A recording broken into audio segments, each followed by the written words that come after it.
Assalamualaikum warahmatullahi wabarakatuh. Perkenalkan, nama saya Sri Irmayanti, nomor NIM 50100118103. Pertama ialah grafika. Grafika adalah presentasi visual pada sebuah permukaan seperti dinding, kanvas, layar komputer, kertas atau batu yang bertujuan untuk memberi tanda, informasi, serta ilustrasi untuk hiburan. Contohnya adalah foto, gambar, line art, grafik, diagram, tipografi, peta, gambar teknik, dan lain-lain. Macam-macam grafika. Yang pertama ialah relief.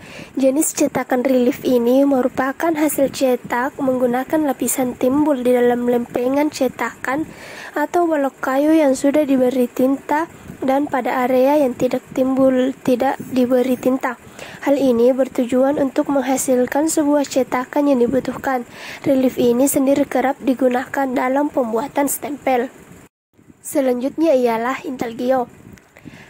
Intaglio ini tidak lain merupakan sebuah cetakan timbul dengan menorehkan atau menggoreskan plat aluminium sehingga menghasilkan sebuah gambar yang diinginkan. Yang ketiga ialah cetakan grafika stensil. Menggunakan metode pengguntingan. Dalam hal ini yang digunting adalah sebuah kertas yang memiliki bentuk sesuai dengan tulisan yang diinginkan. Selanjutnya, kertas tersebut ditempatkan menggunakan kain atau papan yang diberi cat khusus. Pada akhirnya, kertas tersebut akan dicat atau disemprot. Selanjutnya ialah cetak plano. Plano merupakan teknik cetak di atas lapisan datar. Teknik percetakan ini memanfaatkan perbedaan sifat minyak serta air yang keduanya tidak saling menyatu. Teknik yang digunakan pada cetak plano ini akhirnya menginspirasi mesin cetak offset.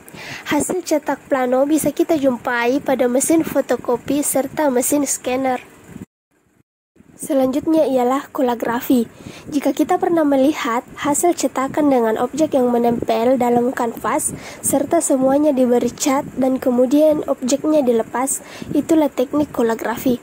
Sekilas memang nampak seperti kolase, namun ternyata kolagrafi tidak ada hubungannya sama dengan kolase. Selanjutnya ialah fotografi.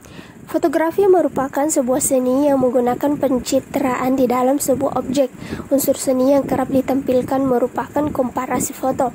Semakin bagus komposisinya, maka akan semakin menghasilkan foto yang bagus juga. Selanjutnya ialah cetak saring. Cetak saring ini ternyata hasil pengembangan dari cetak stensil, di mana cetak stensil memiliki beberapa kekurangan, terutama ketika mencetak huruf yang memiliki kurva tertutup seperti O, D, E, atau A. Hasil karya cetak saring ini bisa dijumpai dalam kaos, spanduk, serta pembungkus makanan. Yang kedua ialah penerbitan. Penerbitan adalah kegiatan pembuatan dan pendistribusian buku dan surat kabar yang diadakan oleh industri yang berkonsentrasi memproduksi dan memperbanyak sebuah literatur dan informasi atau sebuah aktivitas membuat informasi yang dapat dinikmati publik. Penerbit dari sistem penerbitannya dapat dibedakan sebagai penerbitan umum dan juga penerbitan mandiri atau self-publish, di mana penulis sebagai penerbitnya. Adapun fungsi dari penerbitan yang pertama ialah publikasi, di mana proses publikasi erat kaitannya dengan kontrol kualitas, di mana sebelum dipublikasikan, sebuah karya harus melewati proses seperti penilaian atau review. Adapun jenis penerbitan yang pertama ialah penerbitan buku. Yang dimaksud dengan penerbitan buku adalah penerbitan yang mempublikasikan informasi atau gambar dalam bentuk buku. Penerbitan buku sendiri dapat dibagi lagi menjadi dua jenis, yaitu penerbitan buku umum dan penerbitan buku direktori.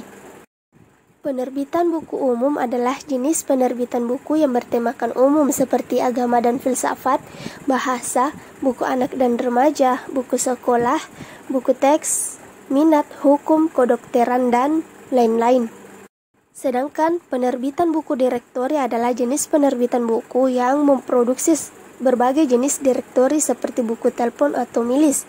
Sebagaimana buku pada umumnya, kini buku direktori juga diterbitkan secara daring. Yang kedua ialah penerbitan berkala. Penerbitan berkala disebut juga dengan publikasi berkala. Salah satu kategori publikasi berseri yang terbit berdasarkan jadwal tertentu. Biasanya terbitan berkala ditandai dengan adanya nomor atau angka yang menunjukkan volume dan isu-isu terbitan berkala. Jenis-jenis penerbitan berkala diantaranya adalah surat kabar, majalah, tabloid, buletin, jurnal akademik. Yang ketiga ialah penerbitan perangkat lunak komputer. Contoh penerbitan perangkat lunak komputer antara lain program-program seperti Adobe InDesign, Microsoft Publisher, Serifpage Plus, dan Scribus. Yang keempat ialah penerbitan rekaman audio visual. Adalah rekaman gambar atau suara yang dibuat, disimpan, diterbitkan, dan dapat dilihat sebagai film gambar bergerak maupun diam, rekaman suara dan video, dan karya grafis lainnya, mikrofilm, mikrofiche, dan lain sebagainya. Yang kelima ialah penerbitan lainnya. Maksudnya adalah penerbitan hasil karya kreatif berupa foto-foto, grafir, dan kartu pos, formulir, poster, reproduksi karya seni, dan material periklanan serta materi cetak lainnya dengan tujuan komersial ataupun penerbitan lain yang konten ataupun pembangunan konten yang terdapat pada media yang diterbitkannya mempublikasikan dan mendistribusikan informasi untuk dikonsumsi publik.